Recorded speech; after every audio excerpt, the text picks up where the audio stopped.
Hi, today our topic is power amplifier or output stage amplifier or last stage amplifier. Why we are calling it as output stage amplifier or last stage amplifier, and also we are calling it as power amplifier. For that, consider public addressing system.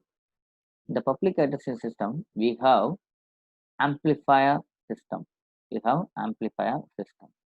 In the amplifier system, if you see the internal block of the amplifier system, it consists of multi-stage of amplifier circuit. All are in the cascade nature. So if you see the multi-stage, this is the stage one of the amplifier, stage one, this is stage two, and if it goes on and it is the last stage of the amplifier system. In the last stage of the amplifier, that has to be connected with the load. In the last stage of the amplifier, it is connected to the load. That is why it is called as output stage amplifier. It is called as output stage amplifier. So in the system, it is a last stage, so it can be called as last stage amplifier, and also it can capable to produce the large power.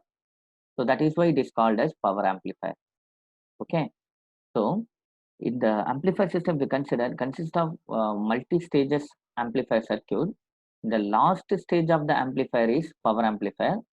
So that is why in the system it is present at the last stage. So it is called as last stage amplifier. And from the last stage output is given to the load, that is why it is called as output stage amplifier, and that last circuit will produce maximum power. So in that name we can call it as it is a power amplifier. Then what about the previous stage amplifier circuit? This stage of amplifier circuit can be called as small signal amplifier circuit. Small signal amplifier circuit. So in the module 1 and module 2, already we were discussed about small signal amplifier circuit based on BJT and FET family. That means MOSFET and JFET, junction field effect transistor. Okay. So what is the major difference between power amplifier and small signal amplifier? The small signal amplifier, if you see, the maximum it can produce the output power up to 1 watt. Maximum it can produce up to 1 watts of power at the output side. But if you consider the power amplifier, it can produce maximum output at 1 watts to several kilowatts. Several kilowatts it can produce. That is why it is called as power amplifier, because output record maximum power at the output side. Okay. That is why we are using the last stage, the output side, we are using power amplifier. Understand? So what is the main purpose we have to go with the small signal amplifier in previous stages? Because in the beginning time, there are possibility of more distortion possibility at beginning stage, because natural way distortion will be there, and signal, when you are applying the signal has some noise. So there are multi possibility of noise at the input side. So we need to avoid the noises at the beginning only. So for that only we are using the small signal amplifier with the feedback system to avoid the distortion. The small signal amplifier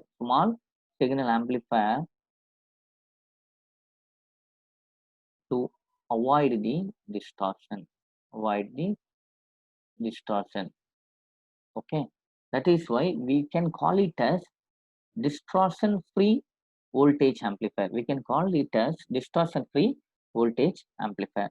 So now we have a difference between, we know the difference between power amplifier and small signal amplifier. Small signal amplifier is the beginning stage of the amplifier system, and last stage of the amplifier system is called as power amplifier. What is the major difference between these two?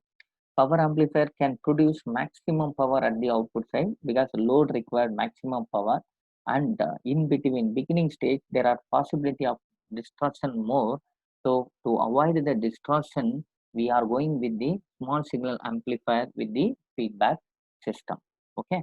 Now we are going to see the classification of the power amplifier. how we were classified small signal amplifier circuit. Generally, small signal amplifier were classified based on the configuration. Suppose the small signal amplifier based on the BJT or small signal amplifier based on the MOSFET. How we were classified amplifier circuit? It is based on small signal amplifier based on the BJT. Mean we can say common emitter amplifier. We can call it as common common emitter, common base, and common collector amplifier. What about the MOSFET? We were classified MOSFET and JFET. JFET can be classified based on common source amplifier, common drain amplifier, and common gate amplifier. Like that only we were with the classification. But in this case, power amplifier, it is not like that. You just see one of the power amplifier circuit. If you consider this is the power amplifier circuit, you may ask the question, the same circuit only we were discussed in the small signal amplifier also. Same circuit only we were discussed in the circuits are same. Then how we can say it is a power amplifier circuit and small signal amplifier circuit? The major device in the circuit is transistor.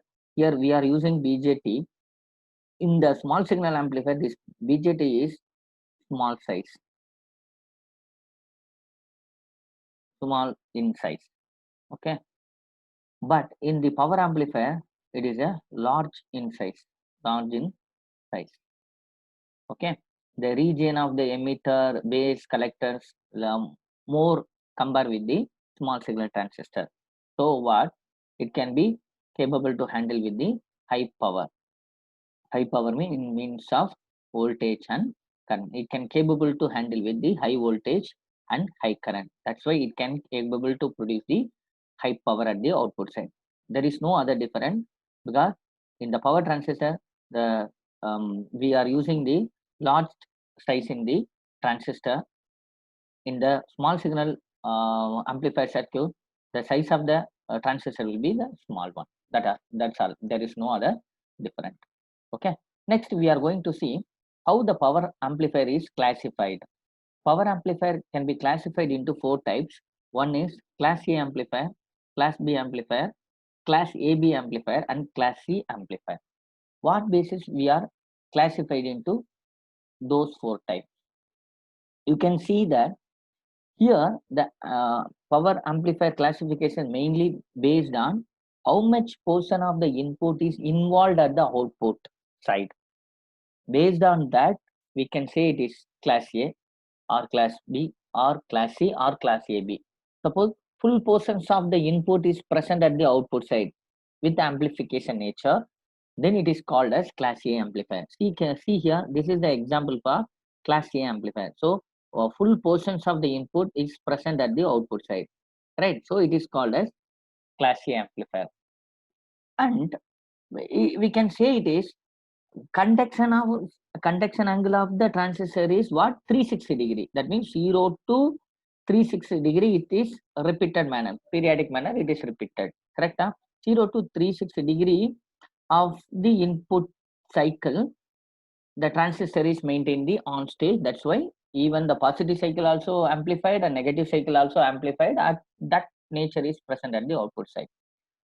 So it is, we can say that conduction angle of the Class A amplifier 0 to 360-degree, 0 to 2 pi. Okay. So full cycle, the device is maintained the on state. What about the Class B amplifier? If you see the Class B amplifier, the output of the amplifier is only half cycle. So the conduction angle only 0 to pi. And the negative cycle pi to 2 pi, the transistor is not maintaining the on state. That is why the negative cycle is not presenting at the output side. It is completely clipped off. Okay. So only half of the portions retained at the output side, remaining half of the portion is clipped off. That kind of amplifier is called as Class B amplifier. That's why I told you how much portion of the input present at the output side, based on that classification is take place, right? So only half of the input portion is retained at the output side, remaining half of the portion is clipped off. So conduction angle, we can say it is omega t, angular omega t, it is what? Conduction angle 0 to 180-degree. Okay. So what about class C? If you see, class C amplifier is conduction angle is lesser than 180 degree. That means the omega t is greater than 0 degree, lesser than 180 degree. So it is in between, such a way, that means very small. Even is not present complete half cycle, only after some angle of positive cycle and lesser than the positive cycle angle. Between that only the transistor will on. That is why that much portions only will be amplified. So the conduction angle is lesser than 180 degree in the class C amplifier. Getting my point? So this is the portions. This is the class C amplifier output. What about class AB? Class AB conduction angle was slightly greater than the 180 degree. Understand? This is complete half cycle, it will be on, and negative cycle, some angle it will be maintaining the on state. That can be called as class AB amplifier. How we can form the class A amplifier? How can we design the class B amplifier? How can we design the class AB amplifier? How can we design the class C amplifier? That we'll discuss in the next class. So what is the actually the difference in those power amplifier? In difference is based on the efficiency. What is the efficiency is produced by those amplifiers. So where we need a maximum efficiency based on the circuit, based on the efficiency, we need to choose the circuit. If you see the class A amplifier, the efficiency is 25%. Class B amplifier, if you see, efficiency is 78.5% around. And class C, if you see, 99% is there. Class AB is lesser than the class B amplifier efficiency. That means around lesser than the 78.5. Okay. So now in this class, we were discussed about what is power amplifier, why it is called as power amplifier, why it is called as output stage amplifier, why it is called as last stage amplifier, how it is vary from the small signal amplifier, what is the difference between small signal amplifier circuit and power amplifier circuit, how the small signal amplifier were classified, and now how we are classifying the power amplifier circuit. In the next class, we'll see about what is class A amplifier, how to form the class A amplifier, how then we are going to calculate the what is the efficiency of the class A amplifier. Similarly, what about the class B? Similarly, class AB and class C. Thank you.